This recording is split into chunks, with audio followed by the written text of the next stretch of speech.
الحمدللہ والصلاۃ والسلام علی رسول اللہ وعلی آلہ وصحبہ اجمعین۔ سورہ البقرہ آیت 189 لاسٹ ویک ہم نے آدھی آیت ڈسکس کی تھی، اور یہ آیت کا جو کانٹیکس تھا کہ نبی اکرم صلی اللہ علیہ وسلم سے لوگ چاند کے بارے میں سوال کر رہے تھے، اور چاند کے بارے میں لوگوں کو کچھ وہم تھے، کچھ جس کو ہم کہتے ہیں توہمات تھے، بینگ سپرسٹیشس، جو ہر سوسائٹی اور ہر کلچر میں ہوتے ہیں بائی دا وے۔ اور اس کا جو ریزن ہوتا ہے وہ پریٹی مچ ہوتا ہے جب اللہ تعالیٰ کی کتاب بند ہو جاتی ہے نا، جن معاشروں کے اندر جب لوگ اللہ تعالیٰ کو بھول جاتے ہیں، اور جو نبی کے فرمان ہوتے ہیں ان سے ان کو پرائیورٹی نہیں دیتے اپنی زندگی میں، تو اس طرح کے وہم آٹومیٹکلی وہ جگہ لے لیتے ہیں۔ اور مختلف سوسائٹیز میں، مختلف کلچرز میں یہ آپ دیکھیں گے ہی دیکھیں گے۔ تو جو لاسٹ ویک میں نے بات ڈسکس کی تھی، یار زندگی آلریڈی ٹھیک ٹھاک ٹف ہے،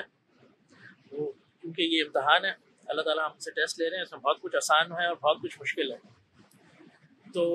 کیا ضرورت ہے اپنی زندگی کو مزید مشکل بنانے کی، ان توہمات میں پڑنے کی، ان فیک عقیدوں کے اندر گھسنے کی، ان پہ بلیو کرنے کی؟ اپنی زندگی آپ مشکل کر رہے ہیں اور کسی کی نہیں، اپنی زندگی مشکل کرتے ہیں، اور اگر آپ اس کے اسٹانچ بلیور ہیں تو آپ اپنے اطراف لوگوں کی زندگی بھی مشکل کر دیں گے۔ اور اس میں کوئی، جس کو کہتے ہیں نا، کوئی میٹ نہیں ہے، کوئی اس کے پیچھے روح نہیں ہے، لیکن کیونکہ ہم نے اس کلچر میں آنکھ کھولی ہے تو سب لوگ کر رہے ہیں، تو اس لیے ہم بھی کر رہے ہیں، اور ہم اس میں بلیو کرنے لگ جاتے ہیں کیونکہ لوگ کہتے ہیں، سنا ہے، بتایا جاتا ہے، سو آن اینڈ سو فورتھ۔ تو جیسی اللہ تعالیٰ کی کتاب کھلتی ہے، انسان کو سمجھ آتی ہے، تو یہ سب چیزیں دم توڑ دیتی ہیں، اور انسان جو ہے نا آزادی کے ساتھ سانس لیتا ہے، کیونکہ آلریڈی کافی زندگی میں چیلنجز آ ہی رہے ہیں۔ تو اپنی زندگی آسان کریں، سب چیزوں سے نکلیں۔ تو جو لاسٹ ویک جو آیت تھی وہ ہم نے آدھی پڑھی تھی، جس میں بات ہوئی تھی اعوذ باللہ من الشیطان الرجیم بسم اللہ الرحمن الرحیم یسألونک عن الاہلہ قل ہی مواقیت للناس والحج، کہ یہ لوگ آپ سے چاند کے بارے میں پوچھتے ہیں، نئے چاند کے بارے میں پوچھتے ہیں، اور چاند کا گھٹنا بڑھنا اس کے بارے میں پوچھتے ہیں۔ تو نبی اکرم صلی اللہ علیہ وسلم کو اللہ تعالیٰ نے کہا کہ آپ ان کو جواب دیں، قل ہی مواقیت للناس، ہی مواقیت للناس والحج۔ یہ تو مواقیت وقت کی جمع ہے، تو یہ تو لوگوں کے لیے ٹائمنگ کا تعین کرتی ہے، بیسیکلی اٹس یور کیلنڈر، اور اسپیسیفکلی حج کے لیے، کیونکہ حج سال کا ایک بہت بڑا ایونٹ ہوتا ہے، اور یہ ابراہیم علیہ السلام نے جب کعبہ بلڈ کیا تھا اس کے بعد سے یہ مسلسل ہو ہی رہا تھا، ایون دو لوگوں نے اس میں بہت سارے شرکیہ عقیدے اور وہ سب چیزیں ایڈ کر لی تھی قریش نے، لیکن حج ہو ہی رہا تھا بڑھ سے۔ تو لوگوں کو یہ ریمائنڈ کروانے کے لیے کہ اس چاند کے گھٹنے بڑھنے میں آپ کوئی اور توہم پرستی تلاش نہیں کریں، جسٹ ٹیک ٹو اٹ کہ یہ ایک کیلنڈر ہے، اور کیونکہ ابھی رمضان گزرا تو رمضان شروع ہونا اور ختم ہونا اس میں بھی چاند کو دیکھا جاتا ہے۔ صحیح، تو یہ تو آدھی آیت تھی جو ہم نے اس پہ تھوڑی سی بات کی تھی۔ تو آگے کی آیت میں اللہ تعالیٰ کامنٹ کر رہے ہیں، وَلَيْسَ الْبِرُّ بِأَن تَأْتُوا الْبُيُوتَ مِن ظُهُورِهَا وَلَكِنَّ الْبِرَّ مَنِ اتَّقَىٰ وَأْتُوا الْبُيُوتَ مِنْ أَبْوَابِهَا وَاتَّقُوا اللَّهَ لَعَلَّكُمْ تُفْلِحُونَ۔ تو عرب کلچر میں ایک پریکٹس تھی کہ جب وہ حج کا احرام باندھ لیتے تھے اور اپنے گھر سے نکلتے تھے حج کرنے کے لیے، اور کسی وجہ سے اگر ان کو گھر واپس آنا پڑے، کوئی چیز اگر وہ بھول گئے راستے میں، ان کو کوئی چیز یاد آئی، تو وہ اب گھر کے فرنٹ ڈور سے انٹر نہیں ہوں گے، وہ اس کو برا سمجھتے تھے۔ تو اس کے لیے بھلے انہیں گھر میں پیچھے سے کود کے جانا پڑے، کچھ بھی کوئی بھی ایک دوسرا راستہ بنانا پڑے، لیکن گھر کے پیچھے سے وہ اس کو اپروچ کریں گے۔ یا جب وہ حج کر کے واپس آتے تھے تب بھی ان کا ماننا تھا کہ ہم فرنٹ ڈور سے انٹر نہیں ہوں گے، ہم پچھلے دروازے سے آئیں گے، اگر پیچھے دروازہ نہیں ہے تو ہم کود کے آئیں گے، کسی بھی طرح کوئی ہیلا کریں گے، لیکن فرنٹ ڈور سے انٹر نہیں ہو سکتے۔ اور ان کی ایک پریکٹس تھی جس کو وہ صحیح سمجھتے تھے، اور اس میں جب اس طرح کی پریکٹسز ہوتی ہے تو اس کا نہ کوئی سر ہوتا ہے نہ کوئی پیر ہوتا ہے۔ کچھ لوگ اس کو اس لیے کرتے ہیں کیونکہ یہ ایک اچھا شگون ہے، کچھ لوگ اس لیے کر رہے ہوتے ہیں کہ کسی بری چیز سے بچنا ہے، تو اسی کو حیثیت اور حقیقت نہیں ہوتی۔ تو اللہ تعالیٰ ان کو یہ کہہ رہے ہیں کہ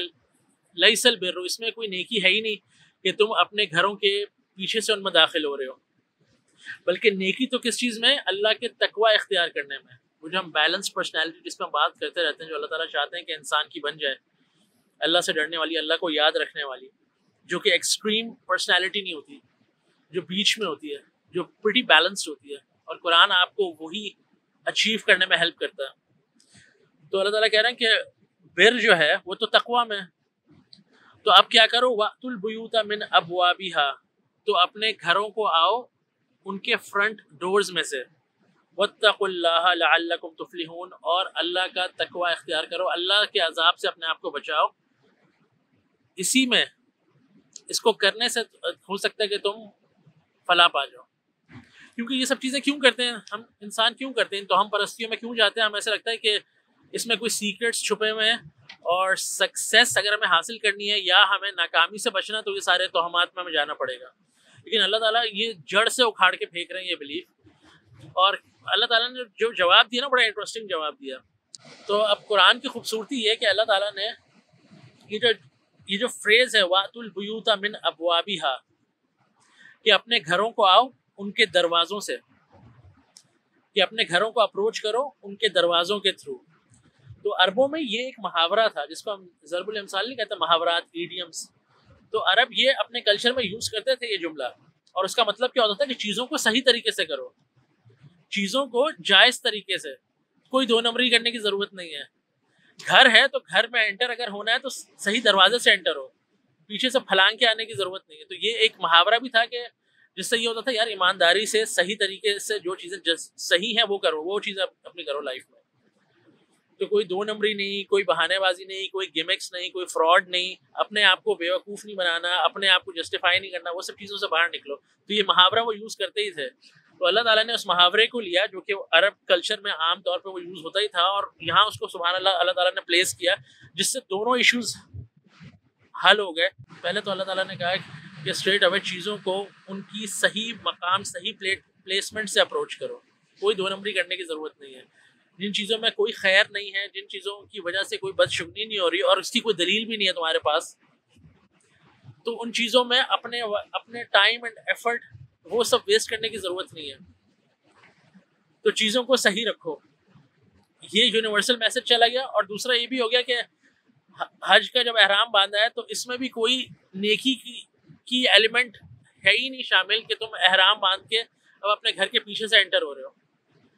تو وہ دونوں چیزیں اللہ تعالیٰ نے ایک یونیورسل میسج بھی دے دیا، اور دوسرا وہ جو آن پوائنٹ جو اسپیسیفک ایجنڈا جو بات ہو رہی ہے کہ وہ چاند کے بارے میں توہم پرستی اور حج سے ریلیٹڈ ان کا ایک وہم جو تھا اس کو بھی اللہ تعالیٰ نے ایڈریس کر دیا۔ تو اب ایشو کیا ہے، جب ہم اس پورے بات کو کرنے کا مقصد کیا ہے، جب ہم قرآن بند کر کے سائڈ پہ رکھ دیتے ہیں نا تو یہ ساری چیزیں جنم لے لیتی ہیں، وہ آہستہ آہستہ ہر کلچر، ہر سوسائٹی کے اندر داخل ہو جاتی ہیں اور لوگ ان کو ماننے لگ جاتے ہیں۔ تو زندگی آسان کریں، اس طرح کے وہمات میں پڑنے کی ضرورت ہی نہیں ہے۔ یہ وہم بڑے چھوٹے پیمانے پہ شروع ہوتا ہے۔ اتنے سارے لوگوں کو مطلب اوور دا ایئرس میں نے دیکھا کہ جیسے آپ نے وضو کیا تو ان بیچاروں کو یہ یقین ہی نہیں ہوتا کہ انہوں نے وضو کیا، وہ ایک وضو کو 3 4 دفعہ ریپیٹ کریں گے کیونکہ ان کو یہ وہم ہوگا کہ وضو صحیح نہیں ہوا اور نماز قبول نہیں ہوگی۔ تو ان کی انٹینشن اچھی ہے،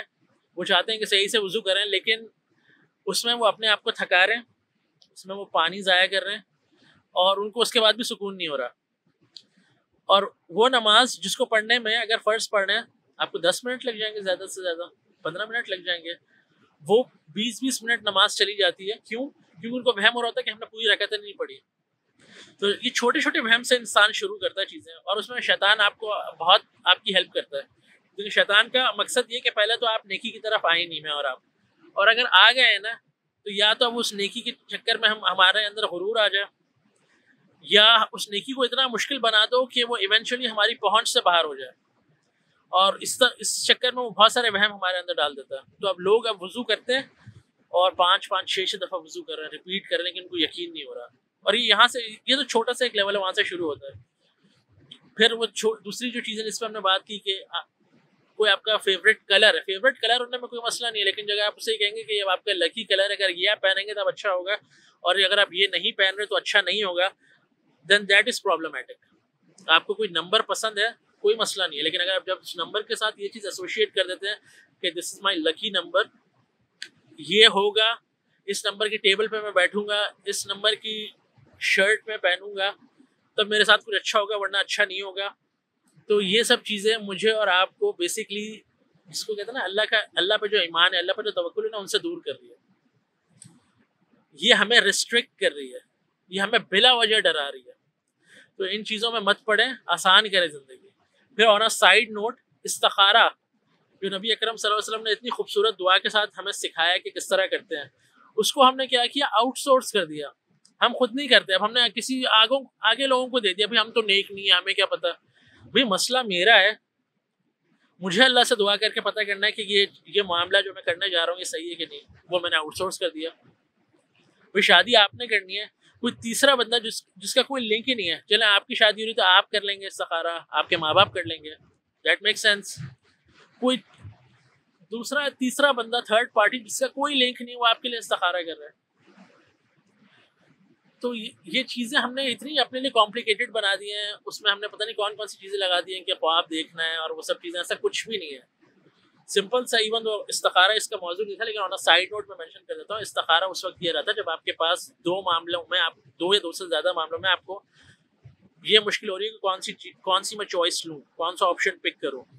تو اس کا طریقہ یہ نبی اکرم صلی اللہ علیہ وسلم کی سنت کے مطابق ہے کہ آپ ایک آپشن پک کر لیں اور اب آپ یہ دعا پڑھیں استخارے کی. اس میں پہلے 2 نفل پڑھیں گے، اس کے بعد یہ استخارے کی دعا ہے، اور وہ کام آپ شروع کر دیں، اس میں انگیج ہو جائیں. اگر وہ روکنا ہوگا اللہ تعالیٰ نے تو وہ روک دیں گے، اور اگر اس میں کوئی خیر ہوگی تو اللہ تعالیٰ اس میں اپنا فضل کریٹ کرتے رہیں گے، برکت ڈالتے رہیں گے، اور وہ کام آسان ہو جائے گا.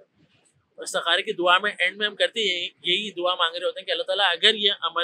اگر یہ چیز ہمارے لیے اچھی ہے تو ہمیں دے دیں، اس میں برکت ڈال دیں، اور اگر یہ ہماری لیے یہ چیز اچھی نہیں ہے تو اس کو مجھ سے دور کر دیں، اور اس سے بہتر آپشن میری زندگی میں لے آئیے.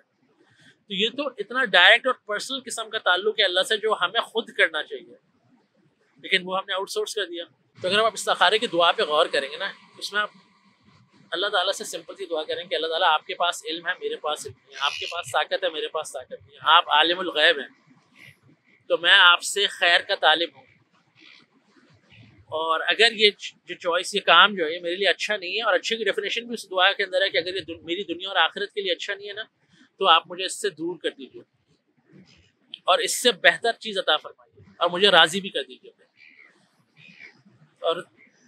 دعا گوز آن، اور اگر اس میں یہ پھر اینڈ میں ہے کہ اگر یہ کام میرے لیے اچھا ہے تو اس میں برکت ڈال دیجیے، آسان کر دیجیے اس کو. اور دیکھیں ہم لوگوں نے اتنے قسم کے وہ ہیلے ڈرائم بنائے ہوئے ہیں کہ نہیں میں تو اتنا نیک نہیں ہوں، میں تو اتنی نیک نہیں ہوں، میں کیسے استخارہ کر سکتا ہوں یا کر سکتی ہوں. اگر آپ نبی اکرم صلی اللہ علیہ وسلم کی سنت میں ایک نظر ڈالیں گے نا، نبی اکرم صلی اللہ علیہ وسلم سے نیک کون ہو سکتا ہے؟ لیکن آپ کو کبھی نہیں ملے گا، ایک بھی انسیڈنٹ نہیں ملے گا کہ کوئی صحابی نبی اکرم صلی اللہ علیہ وسلم کو انہوں نے اپروچ کیا اور کہا کہ میرے لیے آپ یہ استخارہ کر دیجیے.